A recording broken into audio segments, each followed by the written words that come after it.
everything. Hey, want some rice? Hey, what's up you guys? ShartimusPrime here, doing another Kotobukiya statue review on the DC Comics Batman Arkham Knight ArtFX plus 1/10 scale video game statue. If you're trying to pick one of these, you can pre-order them now. Big!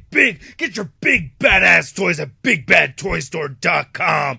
Click the link in the description below. And thank you so much, Kotobukiya, for making this review happen. If you want to see the latest from them, check the links below. Very cool looking piece. I like the window box packaging as usual for these Kotobukiya statues. We get Batman right over there. You can see the Arkham Knight, which I'll be reviewing later on. On the side, you can see the Batmobile along with Batman. And on the back, you have Batman, and then we have Arkham Knight and Batman again. And then there's a read-up. If you want to read it, go ahead and pause it now. And then you can see this really cool rain embossed in the packaging, which I think is really nice. So you can get the Batman Arkham Knight logo over there, and not much at the bottom. Alright, let's get to it and crack this thing open. And here's Batman out of the packaging with his display base, which is really cool. You can get actually really creative with this, and I think that is just an awesome idea. The Batman statue on its own is very cool. I like that we get this fabric cape right over here, so that allows you to be creative and get your different display options and everything going on. Now, this is a bit complex setting up this base over here, so I'm going to go over all the accessories that it comes with. As you can see, it came with all these bags over here with all of these pieces. So let's first go over the base, and then we'll take a closer look at the Batman. So I really like the creative side to having this base, but I really like the paint apps and the details and the sculpt and all that stuff. You do get this instruction booklet right over here, and it shows you how to set it up in this way right here. I'm calling this display set number 1, so that's the first display option. Then the second display option that I have it in, as you can see right here, is this one where you can see him fighting against the Arkham Knight and busting through right there. The directions don't show you how to set that up, but it's fairly simple. I mean, they do show you how to clip all the pieces together and everything. And then aside from everything that you can see right here, you know, you can see you can make this pillar. I have enough to make a second pillar if I want to, and they come into all these bags right over here, which I highly suggest that you don't tear them apart. There's a little piece of tape on them, and you can just open them, and you can easily reuse them. So you get these kind that have the port on the outside of the L shape. Then you have these flat ports, and then you have the L-shaped pieces that have the port on the inside of them, and it makes it fairly easy to put this together. Big fan of gunmetal, and I love this gunmetal paint right here on this graded section. That looks really nice. I'm loving these bullet holes right over here too. You can see we get some really nice paint detail right here with this blue, black, and gray all mixed around. We get this cream transparent colored window that's all smashed open, and I love how this looks. It's just going right through right there. I think that is really cool. Again, with the bullet holes and everything, that just looks great. A lot of these pieces are identical to each other, but they're not so similar to the point where it looks like you're looking at the same exact thing. I mean, you can see the similar holes right over there, but then, you know, having them paired up like that, I don't know, just makes it look a little bit more unique, I think. But looking right down here on this panel, I think that looks really cool. Really nice cracks sculpted in there. More crack right over there too, yeah. And you can really see how that blue fades right over there. I think that's really nice. I'm digging that. Then taking a look at the pillar, I just want to get a look at the pillar right here, you know. So a lot of similar pieces going on.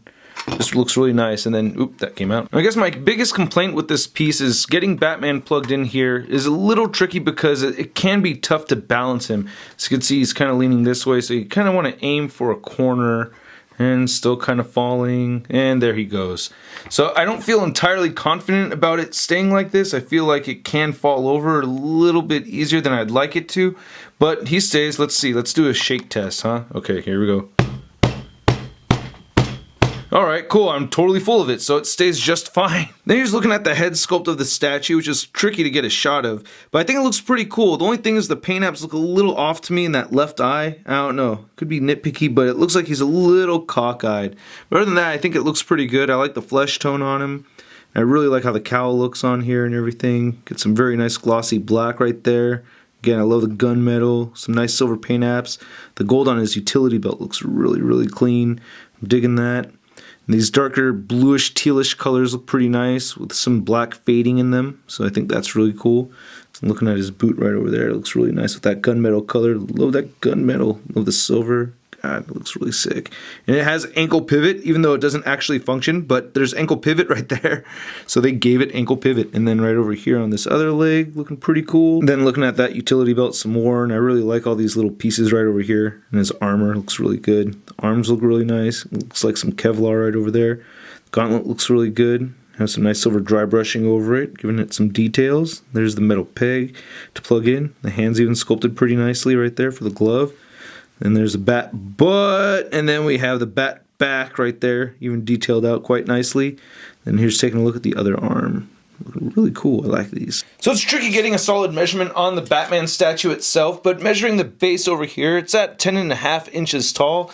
I guess from his shoulders to his foot, it's at about 6 inches. So the fact that he's all crunched like that, it makes sense. It's a 1/10 scale piece. And then for your Kotobukiya Batman statue comparison, we have the Arkham Knight version, and then we have the Arkham Origins one. And this guy does look a little bit bigger than this guy. Then for your Arkham Knight comparison, here's the Kotobukiya statue next to the DC Collectibles Arkham Knight. Then here's the Arkham Knight statue next to the Marvel Legends Big Time Letdown Spider-Man. So again, I think it's really cool that we get display options with this piece. It's a very good looking Batman statue, and once I review the Arkham Knight statue, I'll be able to get a little bit more creative and explore different display ideas. Anyway, I hope you guys liked my review. If you did, please hit the like button. Click any of these boxes right over here if you want more Shart in your face. If you have the age of 18 or older, please check out the Patreon account. Your help is very much appreciated. Also, you can follow me on Facebook, Twitter, and Instagram, and go to toynewseye.com for the latest in action figure news.